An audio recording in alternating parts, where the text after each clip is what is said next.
हाँ जी, ये 8,383 रुपये बड़े पैसे आ, ये बड़ी अमाउंट आ। हाँ जी, ਤੁਹਾਨੂੰ ਸ਼ਰਮ ਨਹੀਂ ਆਉਂਦੀ ਆਪ ਤਾਂ ਤੁਹਾਡੇ ਇਹਨੂੰ ਬਹੁਤੇ ਪੈਸੇ ਕੱਢੀ ਤੇਲ ਪੈਦਾ। ਅੱਛਾ ਹਾਂ, ਕਿਉਂਕਿ ਜਿੰਦੀ ਲਾਈਟ ਫ੍ਰੀ ਆ, ਜਿੰਦਾ ਪੈਟਰੋਲ ਫ੍ਰੀ ਆ, ਜਿੰਦੀ ਗੈਸ ਫ੍ਰੀ ਆ, ਹਾਂਜੀ ਉਹਦੇ ਵਾਸਤੇ ਤਾਂ ਇਹ ਵੀ ਪੈਸੇ ਬਹੁਤੇ ਆ। ਇਦਾਂ ਸ਼ਾਮਾਂ ਲੈਂਦੇ ਸੀ ਜਿਹਦੇ ਕੋਲ 8,000 ਰੁਪਏ ਹੁੰਦਾ ਸੀ, ਉਹ ਚੋਰ ਹੀ ਹੁੰਦਾ ਸੀ ਤੇ ਇਹ ਉਹਨਾਂ ਦੇ ਚੋਰੀਆਂ ਦੇ ਕਮੀ ਹੁੰਦੇ ਸੀ।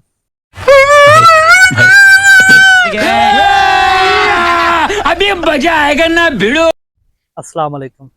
ਜਿਹੜਾ ਬੰਦਾ 8,000 ਰੁਪਏ ਕਮਾਉਂਦਾ ਨਾ, 8,383 ਰੁਪਏ ਕਮਾਉਂਦਾ, ਬਿਲਕੁਲ ਵੀ ਗਰੀਬ ਨਹੀਂ ਹੈ। ਮੈਂ ਤਾਂ ਉਹ ਦਿਲ ਦੇ ਵਿੱਚ ਸੋਚਿਆ ਵੀ ਯਾਰ ਵੀ ਮੈਂ ਖਰੇ ਗਰੀਬ ਆ। ਵੀ ਗਰੀਬ ਤੂੰ ਕਿੱਦਾਂ ਵੀ 60 ਰੁਪਏ ਕਿਰਾਇਆ ਲਾਹੌਰੋਂ ਕਰਾਚੀ ਦਾ नहीं।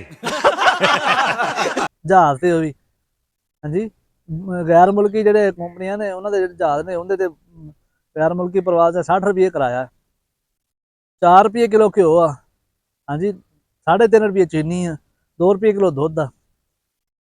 ਤੇ ਆ ਜਿਹੜੀਆਂ ਵੱਡੀਆਂ ਵੱਡੀਆਂ ਗੱਡੀਆਂ ਇਹ ਤੇ ਕੋਈ 90 ਰੁਪਏ ਦੀ ਆ, ਕੋਈ 150 ਰੁਪਏ ਦੀ ਆ, ਤੇ ਪੈਟਰੋਲ ਜਿਹੜਾ ਉਹ 1.5 ਰੁਪਏ ਲੀਟਰ ਆ। अरे कहना क्या चाहते हो?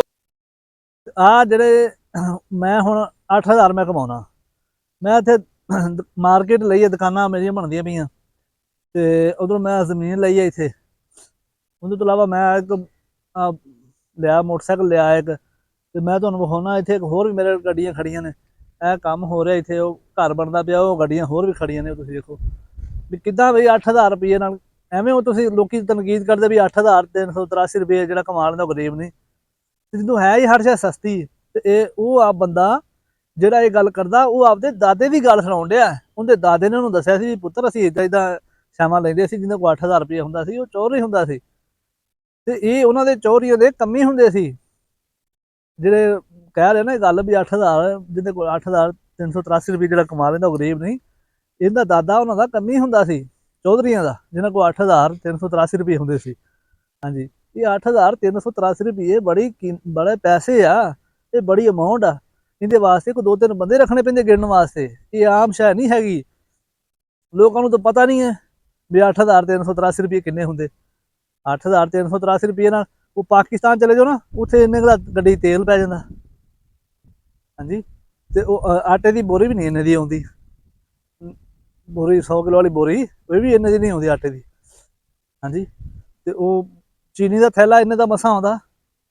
ਘਿਓ ਦਾ ਗੱਤਾ ਇੱਕ ਲੈ ਲਓ, 12 ਮਹੀਨੇ 12 ਪੈਕਟ, ਇੱਕ ਪੈਕਟ ਦਾ ਮਹੀਨਾ ਨਹੀਂ ਨਿਕਲਦਾ। 12 ਪੈਕਟ ਘਿਓ ਦੇ ਲੈ ਲਓ, ਉਹ ਨਹੀਂ ਇੰਨੇ ਦੇ ਆਉਂਦੇ। ਭਾਜੀ ਕਿੱਥੇ ਫਿਰਦੇ ਹੋ ਤੁਸੀਂ? ਘਿਓ ਦਾ ਤੁਸੀਂ ਪਤਾ ਤਾਂ ਕਰੋ। ਪੁੰਨ ਕੱਢ ਦਿੱਤੀ, ਮਜ਼ਾਕ ਕਰਦੇ ਗਰੀਬ ਨਾਲ। ਹਾਂਜੀ, ਤੁਹਾਨੂੰ ਸ਼ਰਮ ਨਹੀਂ ਆਉਂਦੀ ਆਪ ਤਾਂ ਤੁਹਾਡੇ ਇਹਨੂੰ ਬਹੁਤੇ ਪੈਸੇ ਕੱਢੀ ਤੇਲ ਪੈਦਾ। ਅੱਛਾ ਹਾਂ, ਵੈਸੇ ਇੱਕ ਗੱਲ ਹੈ, ਉਹਨਾਂ ਨੂੰ ਲੱਗਣਾ ਵੀ ਇਵੇਂ ਵੀ 8,383 ਰੁਪਏ ਬੜੀ ਸ਼ੈ ਆ, ਕਿਉਂਕਿ ਜਿੰਦੀ ਲਾਈਟ ਫ੍ਰੀ ਆ, ਜਿੰਦਾ ਪੈਟਰੋਲ ਫ੍ਰੀ ਆ, ਜਿੰਦੀ ਗੈਸ ਫ੍ਰੀ ਆ, ਹਾਂਜੀ ਉਹਦੇ ਵਾਸਤੇ ਤਾਂ ਇਹ ਵੀ ਪੈਸੇ ਬਹੁਤੇ ਆ। ਇਹ ਤਾਂ ਉਹਨੇ ਕੋਈ ਸ਼ੈ ਲੈਣੀ ਨਹੀਂ, ਜਿੱਧਰ ਜਾਣਾ ਹਰ ਸ਼ੈ ਫ੍ਰੀ ਆ, ਨਾਲ ਗਾਰਡ ਨੇ ਵੀ ਫ੍ਰੀ ਆ, ਹਰ ਸ਼ੈ ਫ੍ਰੀ, ਉਹਦੀ ਲਾਈਟ ਫ੍ਰੀ, ਉਹਦਾ ਰਾਸ਼ਨ ਪਾਣੀ, ਉਹਦਾ ਤੇਲ, ਉਹਦਾ ਤੌਲੀਆ ਵੀ ਫ੍ਰੀ ਆ। ਉਹਦੇ ਵਾਸਤੇ 8,000 ਵੀ ਬਹੁਤੇ ਪੈਸੇ, ਜਿਹਦੇ ਕੋਲ 8,383 ਰੁਪਏ ਉਹ ਵੀ ਚੋਰ ਰਹੀ ਆ। ਕੀ ਇੱਥੇ ਬੰਦਾ ਕਰੇ? ਹਾਂਜੀ, ਇੱਕ ਨਾਲੇ ਇਹ ਲੁੱਟਦੇ ਆ, ਨਾਲੇ ਮਜ਼ਾਕ ਕਰਦੇ ਆ, ਫਿਰ ਜਿਹੜਾ ਬੋਲਦਾ ਫਿਰ ਉਹਨੂੰ ਲਿੱਤਰ ਫੇਰਦੇ ਆ। ਹਾਂਜੀ, ਇਹਨਾਂ ਨੂੰ ਕੋਈ ਸਮਝਾਉਣ ਵਾਲਾ ਹੋਵੇ। ਪਤਾ ਨਹੀਂ ਇਹਨਾਂ ਨੂੰ ਮਸ਼ਵਰੇ ਕੌਣ ਦਿੰਦਾ, ਮੈਂ ਤਾਂ ਇਸ ਗੱਲ ਤੋਂ ਹੈਰਾਨ ਆ ਵੀ ਇਹਨਾਂ ਨੂੰ ਮਸ਼ਵਰੇ ਕਿੱਥੋਂ ਸੋਚਾਂ ਆਉਂਦੀਆਂ। ਇਹ ਉਹ ਪੁਰਾਣਾ ਜ਼ੇਨ, ਉਹ ਪੁਰਾਣਾ ਦਾਦਕੇ ਵਾਲਾ, ਦਾਦਕਿਆਂ ਪੜਦਾਦਕਿਆਂ ਵਾਲਾ, ਵੀ ਉੱਥੇ ਅਠਿਆਨੀ ਜਵਾਨੀ ਤੇ ਉਹ ਦੂਸਰੀ ਕੌਡੀ ਤੇ ਟੈਡੀ ਪੈਸਾ ਉਹ ਚੱਲਦੇ ਹੁੰਦੇ ਸੀ। ਹਾਂਜੀ, ਤੇ ਟੈਕਸ ਲੈਣ ਦੀ ਵਾਰੀ, ਤੇ ਤੇਲ ਮਹਿੰਗਾ ਕਰਨ ਵਾਰੀ, 5 ਰੁਪਏ ਤੇ 30 ਰੁਪਏ 50 ਰੁਪਏ ਸਸਤਾ ਕਰਨ ਵਾਰੀ, 2 ਰੁਪਏ 2.5 ਰੁਪਏ। ਉਹ ਅੱਲਾ ਦੇ ਬੰਦੇ 30 ਪੈਸੇ ਵੀ ਤੇਲ ਸਸਤਾ ਹੋਇਆ, ਤੇ ਜਦ ਕਿ 50 ਰੁਪਏ 30 ਰੁਪਏ ਤੇ 110 ਰੁਪਏ ਤੇਲ ਮਹਿੰਗਾ ਹੋਇਆ।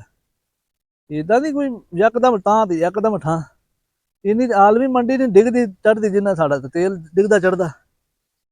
ਬਾਕੀ ਕੋਈ ਭੁਲੇਖਾ ਹੀ ਨਾ ਰਿਹਾ ਜੇ ਵੀ ਜਿਹੜਾ 8,383 ਰੁਪਏ ਉਹ ਬਹੁਤ ਪੈਸੇ ਆ। ਤੇ ਕਿੰਨੇ ਕੋਲ 8,383 ਰੁਪਏ ਕਿਹੜਾ ਕਮਾ ਰਿਹਾ, ਤੇ ਕਿੰਨੇ ਬੈਂਕ ਜਮ੍ਹਾਂ ਕਰਾਏ ਆ? ਸਾਰੇ ਕਮੈਂਟ 'ਚ ਹਾਜ਼ਰੀ ਲਵਾ ਕੇ ਜਾਇਆ ਜੇ। ਅੱਜ ਦੀ ਵੀਡੀਓ ਤੁਹਾਨੂੰ ਕਿੱਦਾਂ ਦੀ ਲੱਗੀ? ਚੰਗੀ ਲੱਗੀ ਤਾਂ ਲਾਈਕ ਕਰ ਦਿਓ, ਨਹੀਂ ਤਾਂ ਡਿਸਲਾਈਕ ਕਰ ਦਿਓ। ਚੈਨਲ ਤੇ ਪਹਿਲੀ ਵਾਰੀ ਆਇਆ ਤੇ ਚੈਨਲ ਜ਼ਰੂਰ ਸਬਸਕ੍ਰਾਈਬ ਕਰਨਾ, ਤਾਂ ਕਿ ਇਦਾਂ ਦੀ ਵੀਡੀਓ ਤੁਹਾਨੂੰ ਮਜ਼ੀਦ ਮਿਲਦੀ ਰਹਿਣ। ਕੋਈ ਗਲਤੀ ਹੋਵੇ ਤਾਂ ਉਹਦੇ ਵਾਸਤੇ ਮੈਂ ਮਾਜ਼ਰਤ ਕਰਦਾ। ਆਉਣ ਦਿਓ ਇਜਾਜ਼ਤ। गजब बेइज्जती है।